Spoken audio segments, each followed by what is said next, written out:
Hey there, this is Christy Matthews from Oakley, California. I hope you're having a great day, and I've got a great topic for you. Do you want to know how to discover your true uniqueness? You know, us as business owners, entrepreneurs, what makes us stand out in a crowd, what makes us grow our audience is by having a uniqueness.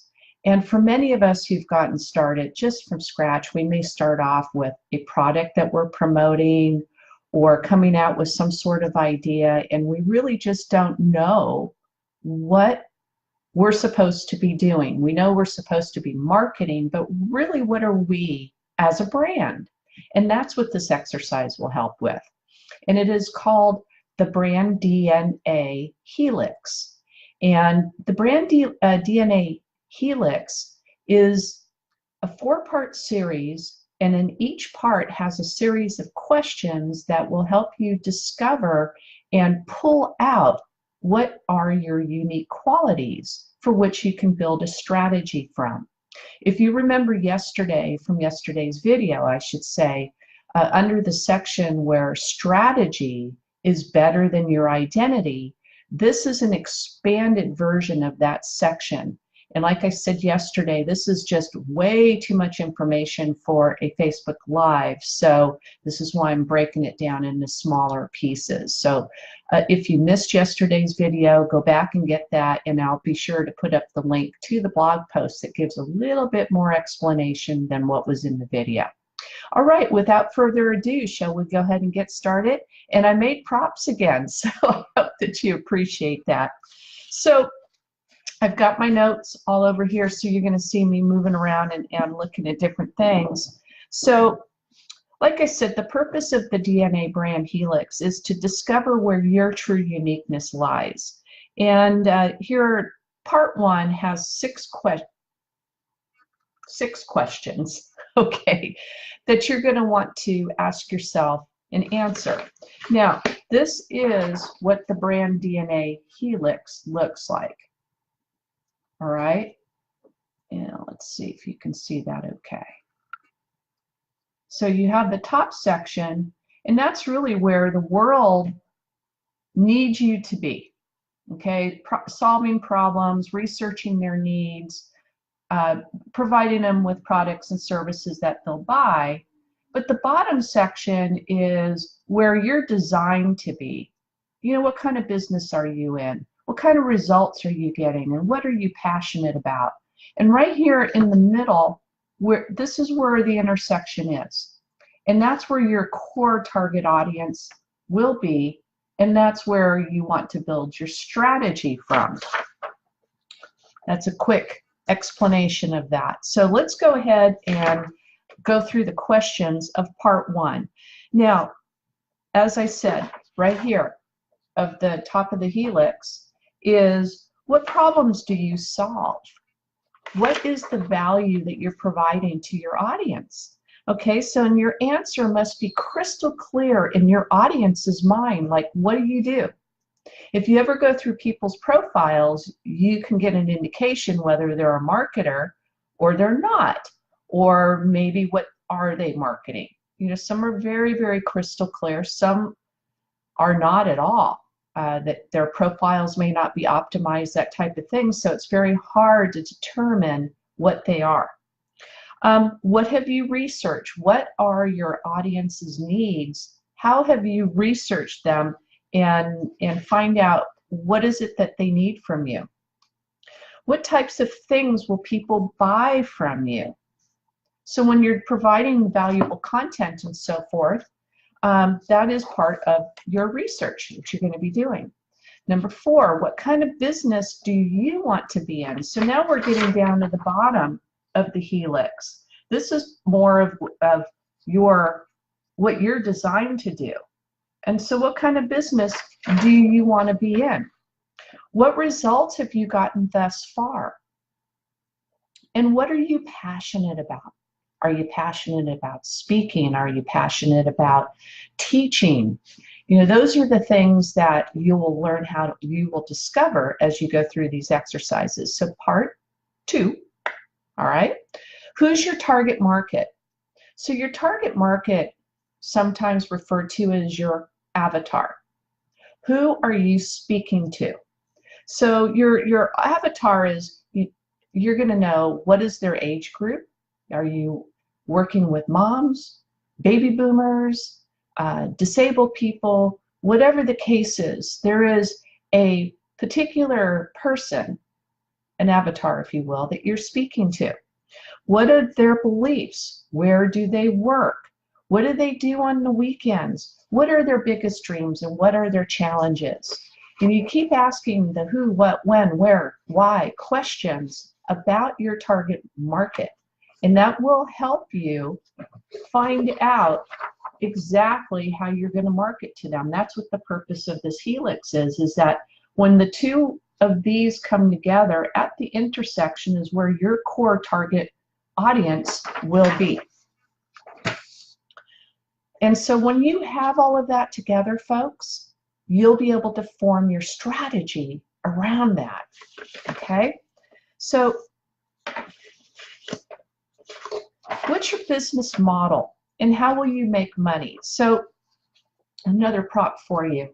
You can make money by selling products, doing ads. Now your products might be t-shirts, books, that type of thing. Ads could be maybe sponsorship on a podcast that you're doing, or monetizing some of the things that you're promoting. You can sell yourself as a service. Education, you can monetize what you teach. Maybe do automated type of webinars, that type of thing. And of course, you can entertain people.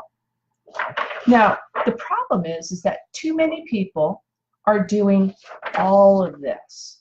Okay, remember when I talked about Sheehan's law? That's what I was referring to, is that they're trying to do all of this at one time.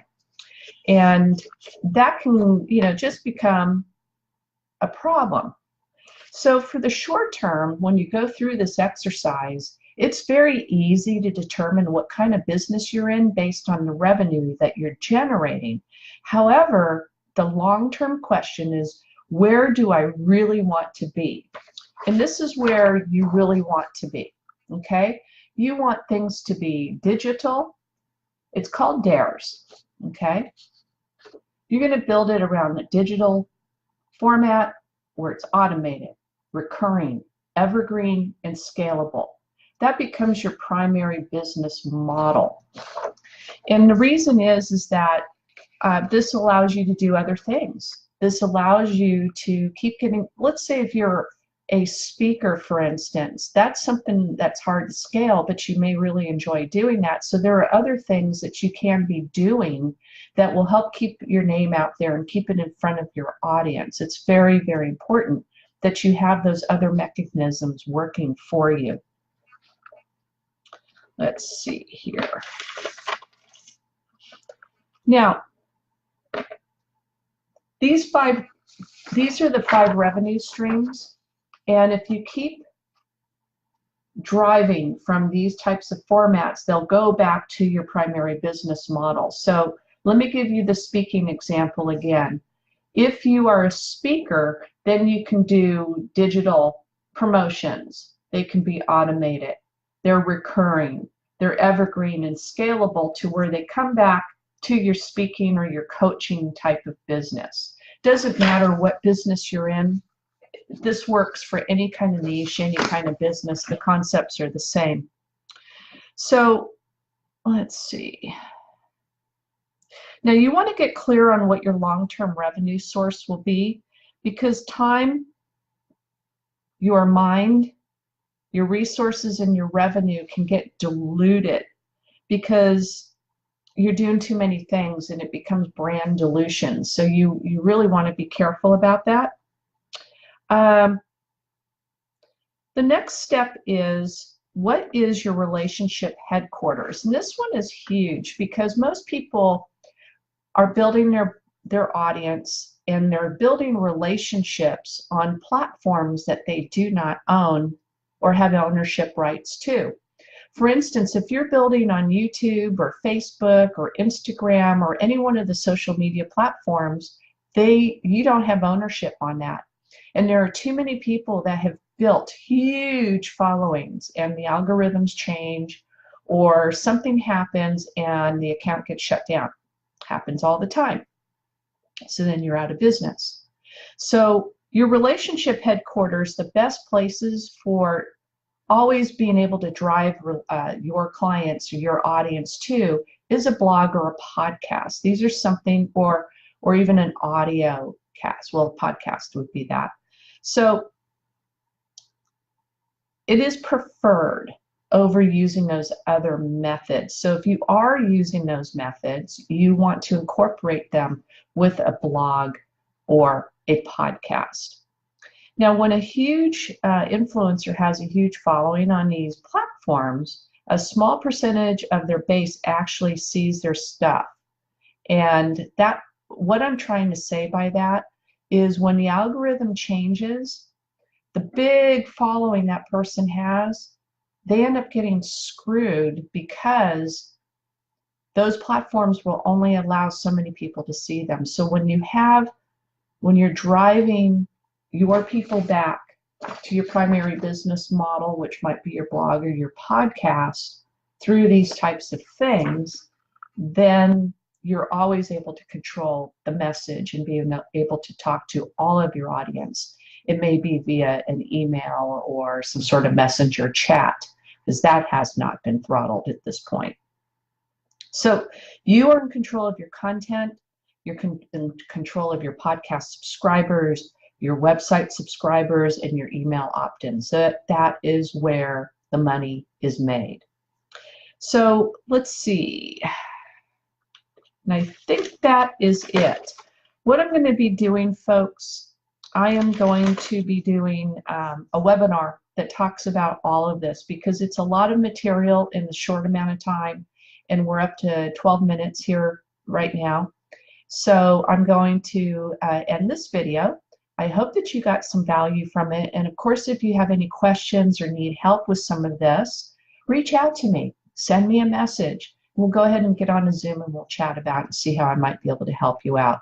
I will help you out, give you half an hour, 45 minutes, free coaching, and see how I might be able to help you out and help you figure out what your next step is.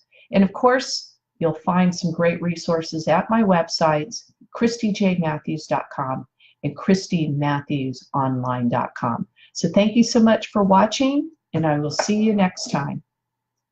Bye now.